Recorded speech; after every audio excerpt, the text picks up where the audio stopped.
வணக்கம். நாச்சியார் சமையலில் நாம் பார்க்க இருப்பது சர்க்கரைவள்ளி கிழங்கு கார போலி. தேவையான பொருட்கள்: வெங்காயம் நறுக்கியது 1,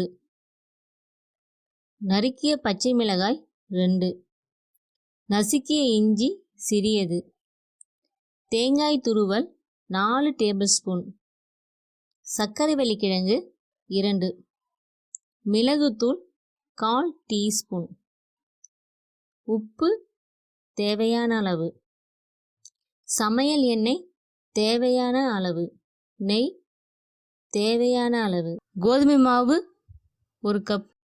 செய்முறை: சர்க்கரைவள்ளி கிழங்கை எடுத்துக்கொள்ளவும். சர்க்கரைவள்ளி கிழங்கின் இருபுறமும் கட் செய்து கொள்ளவும். பிறகு கழுவி சுத்தம் செய்து கொள்ளவும். வாணலியில் சுத்தம் செய்த சர்க்கரைவள்ளி கிழங்கை வைத்து சர்க்கரை வள்ளிக்கிழங்கு மூழ்கும் அளவுக்கு தண்ணீர் ஊற்றவும். அடுப்பை பற்ற வைத்து சர்க்கரைவள்ளி கிழங்கை நன்றாக வேக வைக்கவும். சர்க்கரை வள்ளிக்கிழங்கை கையால் நசுக்கி பார்க்கவும். சர்க்கரை வள்ளிக்கிழங்கு நன்றாக வெந்திருக்கிறதா என்று கையால் நசுக்கி பார்த்தால் தெரியும். சர்க்கரை வள்ளிக்கிழங்கை கையால் நசுக்கினால் மாவு போல் இருக்கும். இதுதான் சர்க்கரை வள்ளிக்கிழங்கு வேக வைக்கும் பக்குவம். சர்க்கரை வள்ளிக்கிழங்கின் மேல் தோல் ரோஸ் நிறத்தில் இருக்கும். சர்க்கரை வள்ளிக்கிழங்கின் மேல் தோலை கையால் உரித்து எடுக்கவும். மேல் தோல் நீக்கிய பிறகு வேக வைத்த சர்க்கரை வள்ளிக்கிழங்கை கட்டி இல்லாமல் மசித்து கொள்ளவும். சல்லிக்கரண்டியால் மசித்து கொள்ளவும்.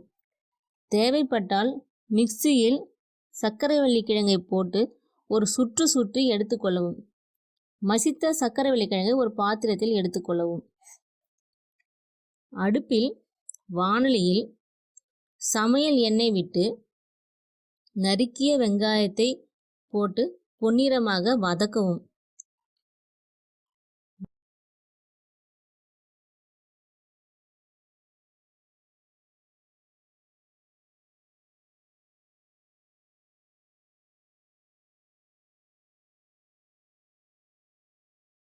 பச்சை மிளகாய், நசுக்கிய இஞ்சி சேர்த்து வதக்கவும்.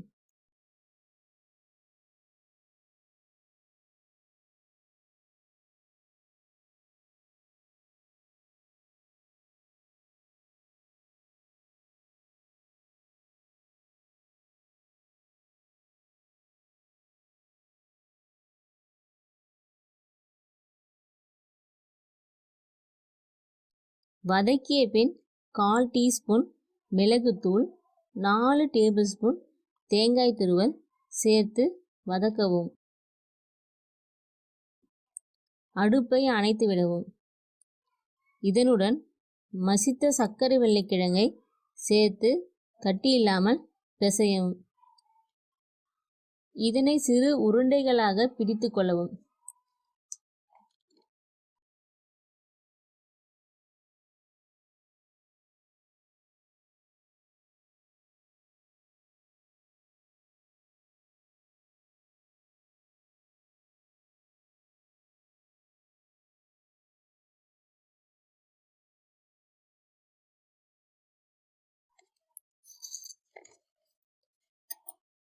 ஒரு பாத்திரத்தில் தேவையான அளவு கோதுமை மாவை எடுத்துக்கொள்ளவும். அதில் சிறிது உப்பு, சிறிது சமையல் எண்ணெய் சேர்த்து கைகளால் நன்றாக கலந்து கொள்ளவும். தேவையான அளவு வெதுவெதுப்பான நீரை சேர்த்து சப்பாத்தி மாவு பதத்திற்கு மென்மையாக பிசைந்து கொள்ளவும். மேல் மாவு தயார் செய்யும் போது வெதுவெதுப்பான நீரை கொண்டு பிசைந்தால் மேல் மாவு மென்மையாக இருக்கும். பிசைந்த மாவை உருண்டைகளாக பிடித்து கொள்ளவும்.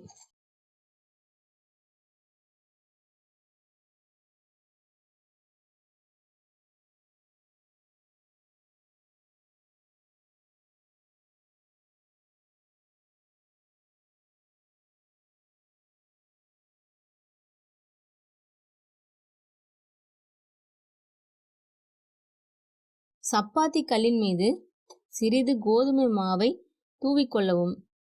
அதன் மீது உருட்டிய மேல் மாவை வைத்து சிறிது தட்டையாக தட்டி இருபுறமும் கோதுமை மாவில் புரட்டிக்கொள்ளவும். மேல் மாவை சப்பாத்தி உருட்டும் கட்டையால் வட்டமாக தட்டிக்கொள்ளவும். மாவின் தடிமன் சப்பாத்திக்கு செய்வது போல் மெல்லியதாக இருக்கக்கூடாது. மாவின் தடிமன் சற்று கனமாக இருக்க வேண்டும். கனமாக வட்டமாக தட்டிய மேல் மாவின் நடுவில் தயார் செய்த பூரண உருண்டையை வைக்கவும். பூரண உருண்டையை சுற்றி 4 பக்கமும் கவர் செய்து மூடவும். இப்படி பூரணம் வெளியே வராதவாறு கவர் செய்து மூடவும். உள்ளங்கையை வைத்து மெதுவாக தட்டையாக வரும்படி அழுத்திவிடவும். இருபுறமும் கோதுமை மாவை தடவிவிடவும். இப்போது சப்பாத்தி உருட்டும் கட்டையை வைத்து மென்மையாக தேய்க்கவும். சப்பாத்தி உருட்டும் கட்டையை வைத்து அழுத்தமாக தேய்க்கக்கூடாது. அழுத்தம் இல்லாமல் மென்மையாக உருட்டவும். அழுத்தமாக உருட்டினால் உள்ளிருக்கும் பூரணம் வெளியே வந்துவிடும். அதனால் சப்பாத்தி உருட்டும் கட்டையை வைத்து மென்மையாக தேய்க்கவும். ஒருவேளை பூரணம் வெளியில் வந்துவிட்டால் பூரணம் வெளியே தெரியும் பகுதிகளில் கோதுமை மாவை வைத்து மென்மையாக தடவிவிடவும்.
அடுப்பை பற்ற வைத்து தோசைக்கல்லை வைத்து கொள்ளவும்.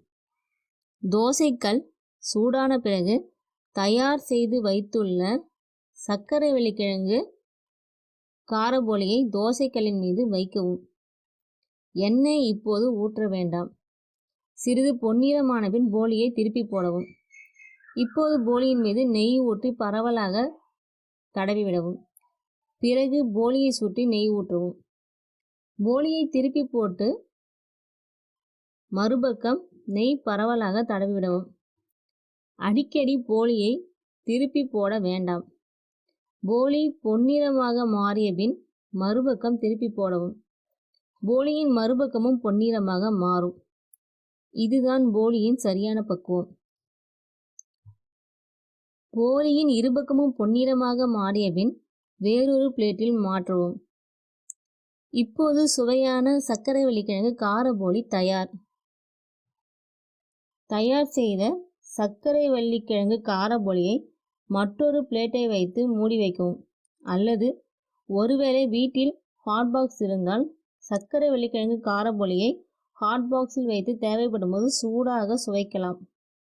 இப்படி செய்தால் போலி மிகவும் மென்மையாக இருக்கும்.